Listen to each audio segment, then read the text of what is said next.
విద్యా వ్యవస్థలో విప్లవాత్మక మార్పులు తెస్తామని సీఎం రేవంత్ రెడ్డి అన్నారు. ప్లే స్కూల్ తరహాలో అంగన్వాడీ కేంద్రాలను తీర్చిదిద్దడంతో పాటు అక్కడే 3వ తరగతి వరకు విద్య అందించే దిశగా ప్రతి కేంద్రంలో విద్యా బోధనకు ఒక టీచర్ను నియమించేలా చర్యలు చేపడుతున్నట్లు తెలిపారు.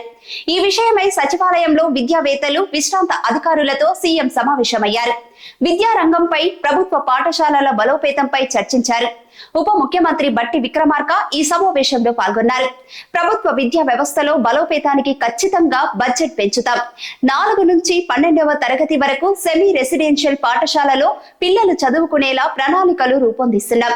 సెమీ రెసిడెన్షియల్ పాఠశాలకు వెళ్లేందుకు విద్యార్థులకు ఉచిత రవాణా సదుపాయం కల్పించేందుకు యోచిస్తున్నాం. గురుకుల పాఠశాలకు సమాంతరంగా సెమీ రెసిడెన్షియల్ స్కూల్స్ కొనసాగిస్తాం. విద్యా, వ్యవసాయ రంగాల సమస్యల పరిష్కారానికి త్వరలో కమిషన్లు ఏర్పాటు చేయబోతున్నామన్నారు. విద్యా కమిషన్ ద్వారా విద్యారంగ సమస్యలన్నీ పరిష్కరిస్తాం. కార్పొరేట్ బడుల స్థాయిలో ప్రభుత్వ పాఠశాలలను బలోపేతం చేసేందుకు ప్రణాళికలు సిద్ధం చేయాలని ఇప్పటికే అధికారులను ఆదేశించామన్నారు. విద్యా వ్యవస్థలో విప్లవాత్మక మార్పులు తెస్తామని సీఎం రేవంత్ రెడ్డి పేర్కొన్నారు. ప్లే స్కూల్ తరహాలో అంగన్వాడీ కేంద్రాలను తీర్చిదిద్దటంతో పాటు అక్కడే 3వ తరగతి వరకు విద్య అందించే దిశగా ప్రతి కేంద్రంలో విద్యా బోధనకు ఒక టీచర్ను నియమించేలా యోచిస్తున్నామని తెలిపారు.